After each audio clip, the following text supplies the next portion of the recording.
In this video, we are going to talk about COVID-19 in pregnancy. So, the chances of acquiring COVID-19 in a pregnant and non-pregnant female is same. That is, how a non-pregnant female acquires a COVID-19 infection, same it will be even for pregnant female. But in a pregnant female, the chances of hospitalization, the chances of ICU admission, and the chances of mortality rate and increased risk of anxiety, depression, increased risk of domestic abuse is seen, especially in a pregnant female. So now coming to risk factors for hospitalization. So what type of people are having more risk factors in pregnant females? That is the BAME group. So what is this BAME group? Here B stands for black females, black colored females have more chance of hospitalization, especially black colored pregnant female, and Asian females, and ME stands for minority ethnic female. So all these are having high chance, and the female especially in the third trimester have high chance of COVID-19 infection. And coming to BMI, if the BMI of the female is greater than 25 and if the age of the female is greater than 35 with some comorbidities like already existing heart disease, diabetes, high blood pressure, immunocompromised state, because already pregnancy is already an immunocompromised stage. So already if the patient is immunocompromised and now in pregnancy, then very high risk of hospitalization. Now coming to factors in pregnancy which make disease very much severe.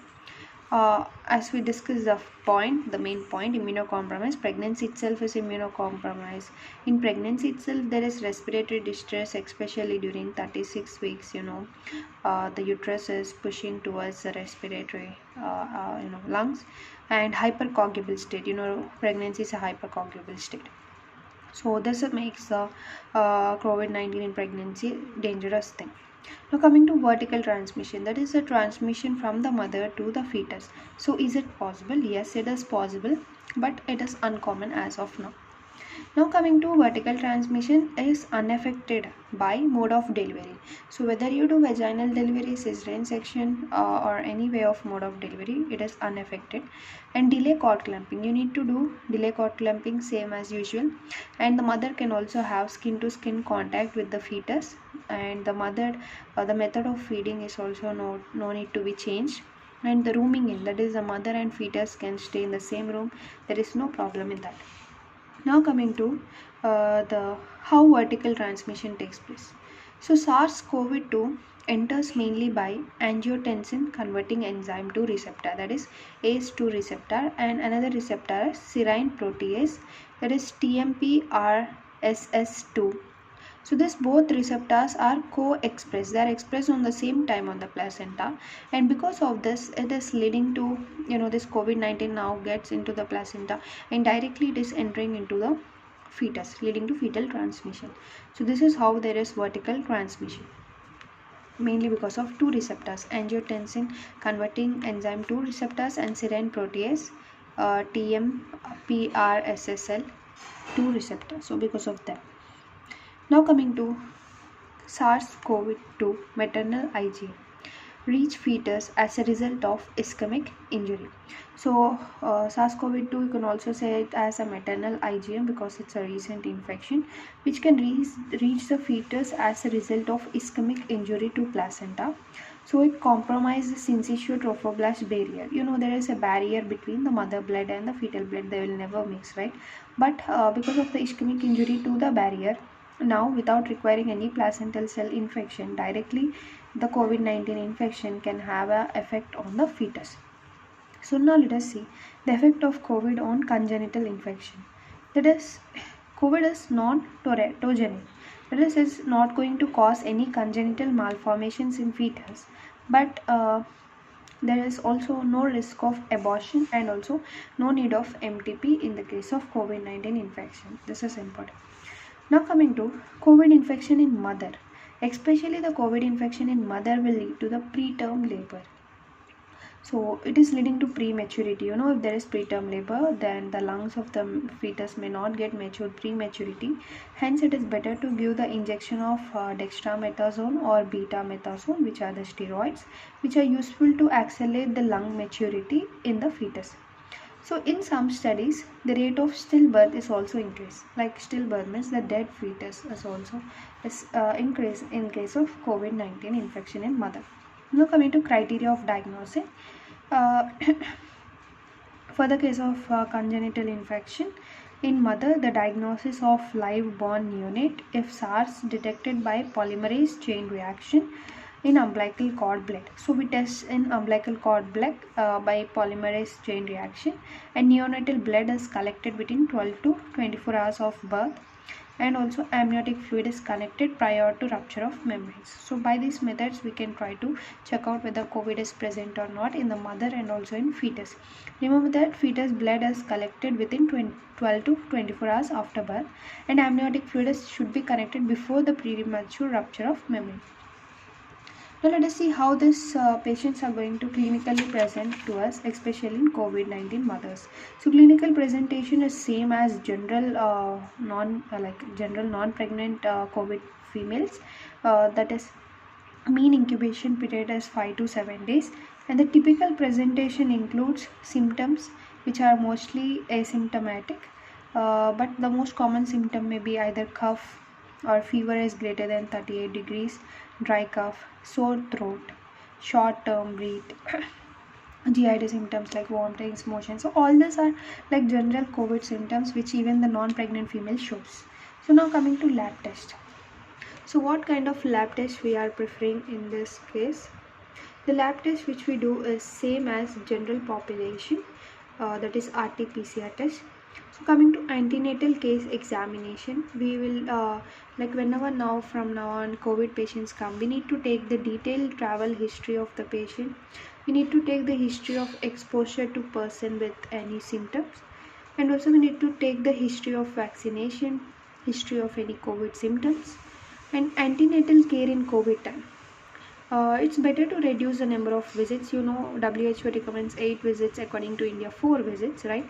But especially during COVID time, it's better to reduce number of visits. Like you can reduce it to 4, and say the patient to check the weight and BP at the home only. And you know, in the first visit, like between 12 weeks we'll call them. In the second visit between 16 to 20 weeks. Third visit is between 28 to 32 weeks. Fourth visit is 36 weeks.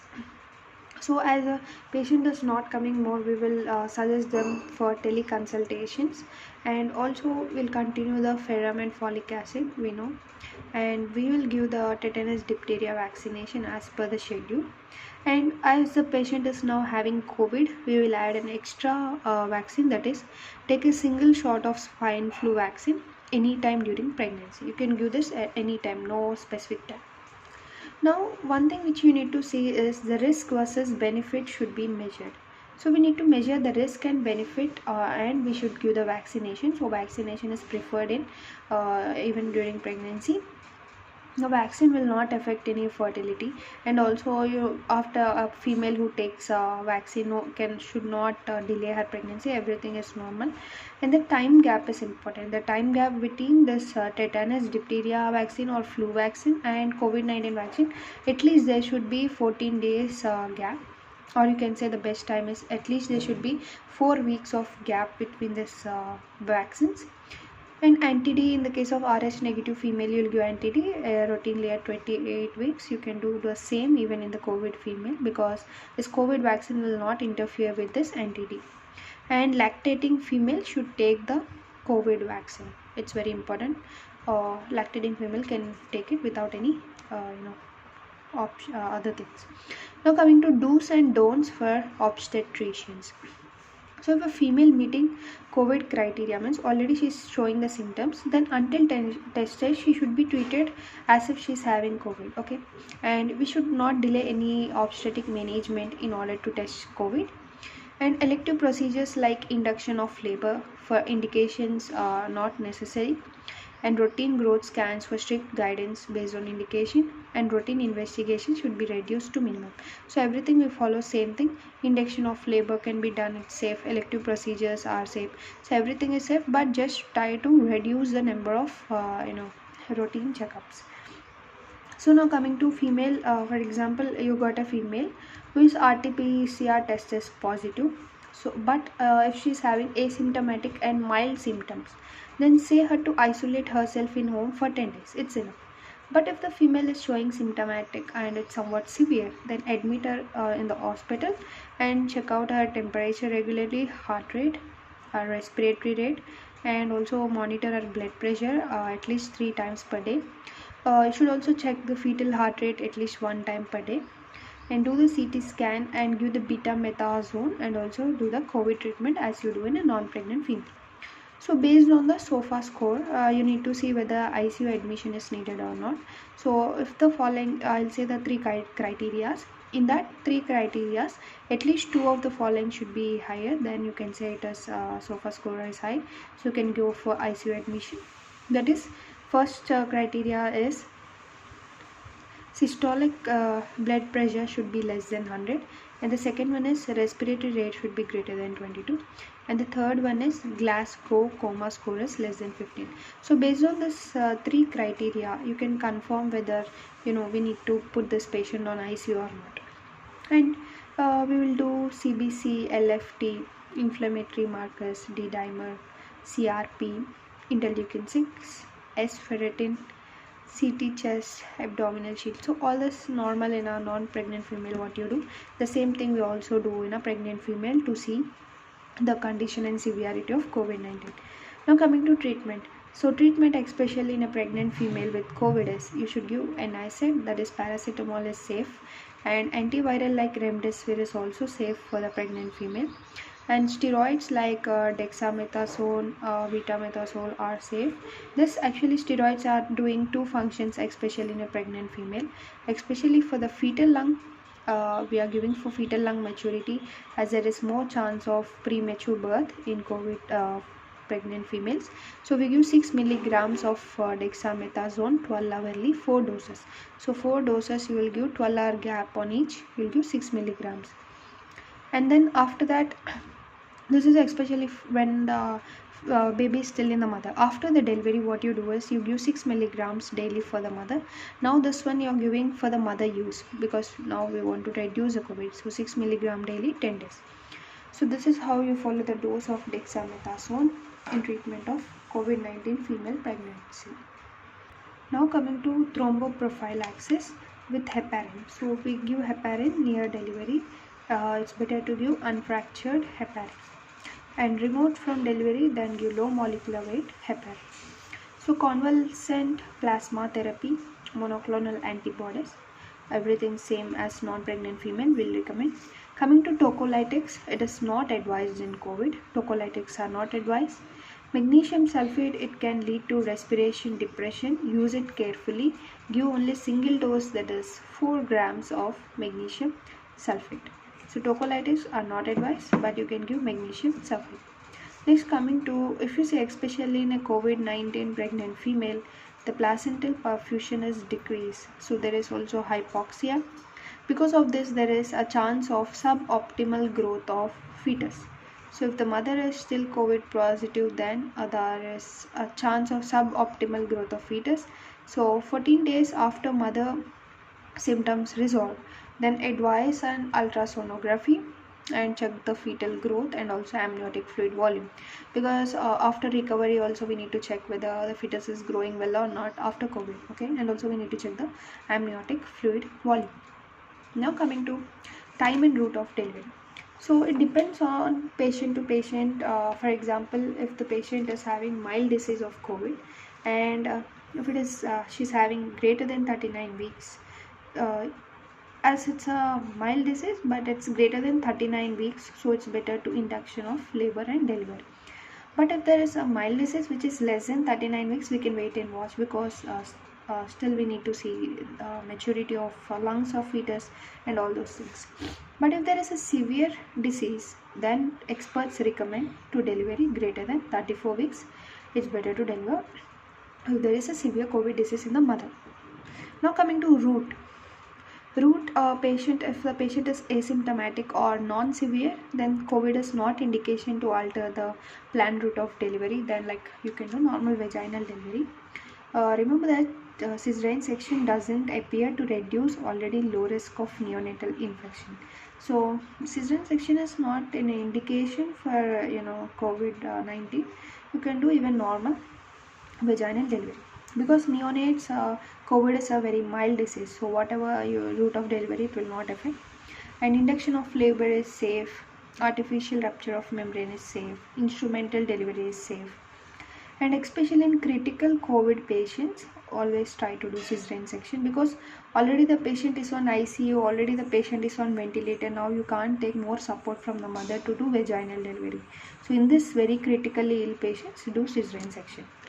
Now coming to continuous fetal monitoring during labor is better during COVID-19, and also see the oxygen measured hourly and maintained. It should be greater than 194%. Now coming to PPH. In the PPH, especially COVID-19 pregnancy, don't use tranexamic acid in COVID patient, because it is antifibrinolytic and increase the chance of thrombosis. So don't use tranexamic acid, especially in PPH in a pregnant female with COVID. Next, coming to discharge. You can discharge the patient 1 day after delivery and 2 days after lower cesarean section, because we don't want to put the patient more time in the hospital, because already there's more COVID cases going on. And if mild, okay, and before discharge give vaccination. So this discharge is given only to the patients who are having mild COVID. And breastfeeding is also allowed, newborn care, everything is allowed. And also in the newborn care, you need to see that you should do RT-PCR even for the newborn within 24 hours after delivery, and also you need to do again after 48 hours of delivery to get a proper result. So like you can say between 24 to 48 hours of delivery you should do the RT-PCR for the newborn. So this is all the COVID care which we do, especially in COVID-19 pregnancy. So whether we completed this topic, next we'll start with the other one.